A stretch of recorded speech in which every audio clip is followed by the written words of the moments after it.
Presidente. Ay, sama! Alam ninyo yan. Alam ninyo yan. Okay na, okay. Kasi ako, mga kaibigan, ang inyong suporta sa ako, grabe talaga. That's why, if you become the president, mayor, alam ninyo yan. Kaya ako, nagpasalamat ako sa inyo kasi ang dito kayo, you're supporting on me sa few months. Alam niyo, nag-uwi ako dito kasi na-miss ko ang bahay ko. Salita si tatay. Na-miss ko ang bahay ko. Ngayon, andito ako kasi support of the Filipinos. Yung mga drug addict, yung mga magnanakaw, kilala ninyo yan. Sabi ko, huwag mong subukan. Masisira ang buhay mo. Huwag subukan ang droga. Kasi kung sinubukan mo ang droga, putang ko na kayo. Maraming salamat sa inyo.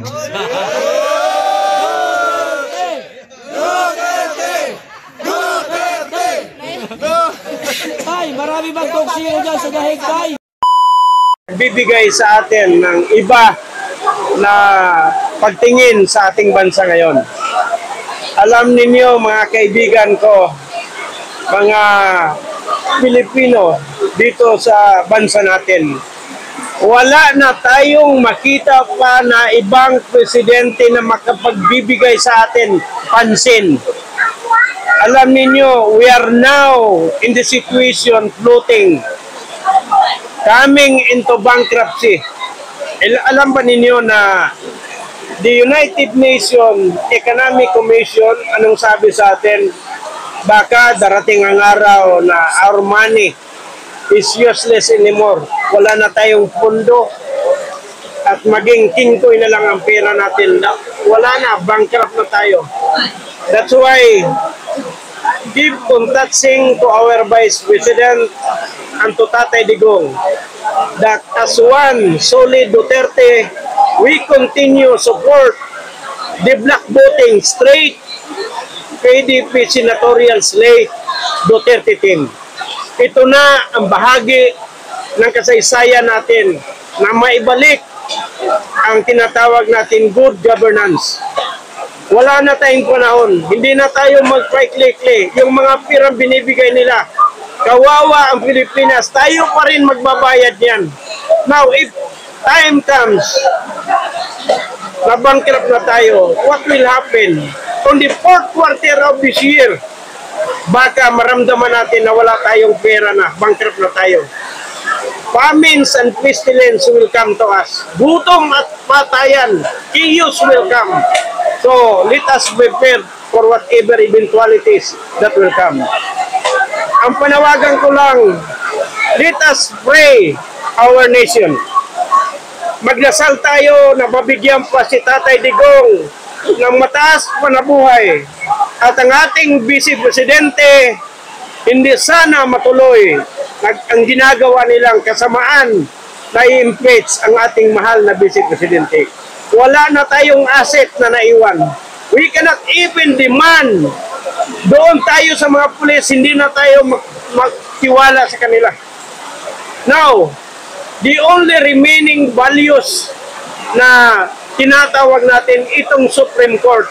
Pagbaliktad na Supreme Court, wala na tayo lahat. Wala na. So, our sovereign rights was being robbed by injustices of this administration. Ang akin lang, mga kaibigan, mga kababayan ko, sana magkaisa tayo. Let us open our hearts for the future of our children and our next generation. Stand firm and vote straight PDP laban. Sana dinggin ng Diyos ang ating prayers. Kaya dito tayo ngayon. We will continue celebrating up to the last stamina of fighting our democracy. Yun lang may sasabi ko. And we may God bless us all this night. Thank you so much, sir. Maraming salamat po, sir. Are there any message po para kay PRD? Sa ngayong gabi, lubos kong pinapasalamatan ang Panginoon sapagkat binuhay ng taong bayan ang pighati ng mamamayan dahil kay former President Rodrigo Roa Duterte. Ito ay isang palatandaan na ang bayan ngayon ay mulat na upang ipagpatuloy ang kanyang simulain at ang kanyang bakas upang ang bayan Pilipinas ay muling babangon.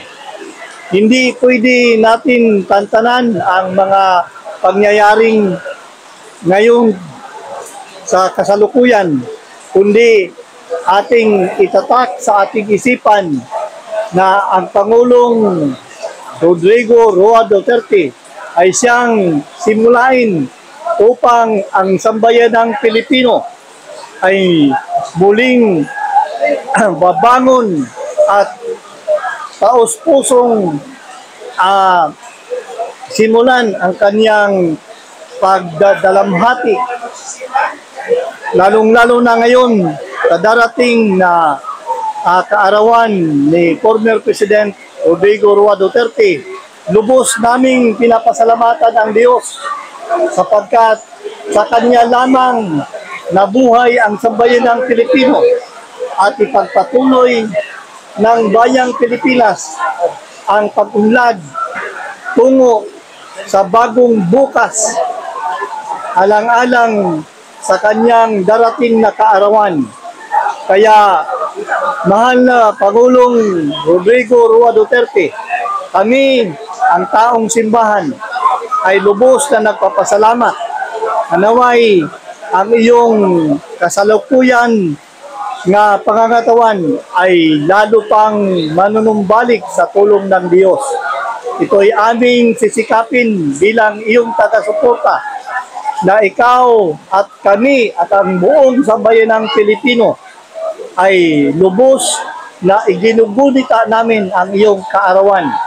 Kaya, mahal na Pangulong Duterte, kami ay nasa likuran mo upang kami ang magpapatuloy ng kasiyahan at kagalakan ng iyong sinimula. Kaya, happy birthday, Mayor Rodrigo Roa Duterte, at puno ng aming pagmamahal para sa iyo. Kaya, tuluyan namin itong buhayin ang aming pagmamahal at patuloy namin itong pakikiisa alang-alang sa iyong kaarawan. Happy birthday, Mayor Rodrigo Roa Duterte. Father, hanggang bukas po ba kayo daday? Hanggang sa 28 po ba kayo? Dadalo po ba kayo sa sa kaarawan o sa rally po dito sa Davao City? Opo, kaya po kami ay naghahanda upang suportahan ang laban ng Pilipino ngayon upang aming ipakita sa buong sambayanan at sa buong mundo na ang mga Pilipino at ang mga pakikisa ay kasama kami ang taong simbahan upang ipagpatuloy namin ang kanyang sinimulan. Okay. Salamat po. Maraming salamat po, Father. Thank you, Father. Salamat po. Well, I'm from Sumbong Pugon, candidate for mayor sa Sumbong Pugon, and bisita dito dire sa Davao para pakita ang suporta kay Tatay Digong para sa mga parihan ako nga nasa middle age karon, makita bigid pud nato ang kung saan dagan ang trend sa atong ekonomiya karon ug estado sa atong paggobyerno. Wala na gyud paylain nga nangayan pa nga pag-asa sa atong paggobyerno karon. Kung dili si Tatay Digong ra gyud si DP Sara. Mao na nga indiyap lugar sa grupo nako sa Sumbong Pugon sa Cagayan de Oro. Gipabot nako ang suporta namo kaming tanan nga actually kami gidunta tanan wanhi duha mi ka van pero na mga activity mapas na to sila karong Friday. So akong misis si Tata Digong kinahanglan magdaligon, stay strong kay makita gid nato all over the world na daghan kayo ang nagmahal sa iya, nagsuporta ug nagampo nga hatagan pa sa taas sa kinabuhi o luguay sa iyang kinabuhi niya. Ug ang pagsuporta pinaagi sa ato mga katawhan importante kayo karong panahon na. So ako nagahinaot ka sa iyang coming birthday, mahatagan ng kabustisya po ang gibuhat sa gobyerno sa iya. Kay injustice jud kayo. Baga bisan kami sa Cagayan de Oro o sa uban nga mga munisipalidad, pag-utong na lang yun ang tao sa tinuod lang. Pero kami mismo, kabutuhon na yun po. Munang bisag layo ang lugar, yan higit ko diri para pagsuporta. Pagpakita sa among suporta kay Tatay Digong. O mora po akong pasalamat po. Salamat po, Mayor.